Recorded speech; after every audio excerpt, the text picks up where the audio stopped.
ओम, मैं डॉक्टर मीरा त्यागी उपस्थित हूँ आपके सामने एक नए टॉपिक के साथ। अतिथि यज्ञ का स्वरूप। अतिथि कहते हैं जिसके आने की तिथि मालूम ना हो, उसे अतिथि की संज्ञा दी गई है। जिसके आने की तिथि निर्धारित ना हो, उसका भी हम अपने द्वार पर स्वागत सत्कार करते हैं, यही अतिथि यज्ञ है। वैसे तो कोई भी हमारे द्वार पर आता है तो हमें उसका आदर सत्कार करना चाहिए, किंतु यदि अतिथि के रूप में आचार्य, गुरु, सन्यासी, विद्वान पुरुष आते हैं तो हमें बड़े ही श्रद्धा भाव से उनका आदर सत्कार करना चाहिए।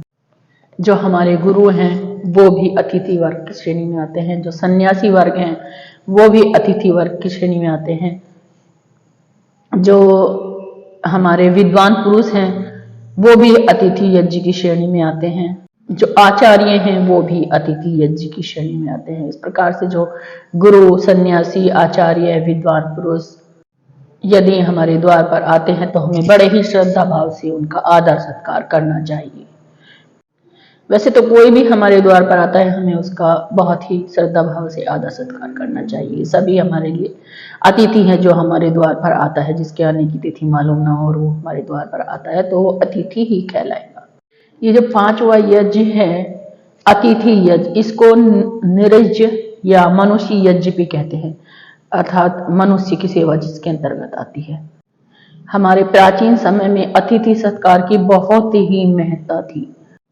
अतिथि देवो भव, अर्थात अतिथि को जो है देवताओं के समान माना जाता है कि अतिथि जो है वो देवता है।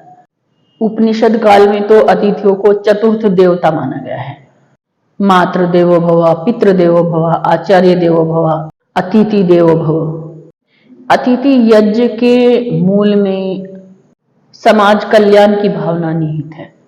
घर पर आए हुए विद्वान, धर्मात्मा, सदाचारी, सत्योपदेशक, संत महात्माओं का भोजन आदि से हमें सत्कार करके उनसे ज्ञान प्राप्ति करना और उनका सत्संग करना अतिथि यज्ञ कहलाता है। तो इस प्रकार से आचार्य, गुरु, विद्वान पुरुष, सन्यासी, धर्मात्मा, सदाचारी पुरुष, सत्योपदेशक, ये सभी अतिथि स्वरूप हैं। आगे फिर उपस्थित होती हूँ एक नए टॉपिक के साथ। ओम।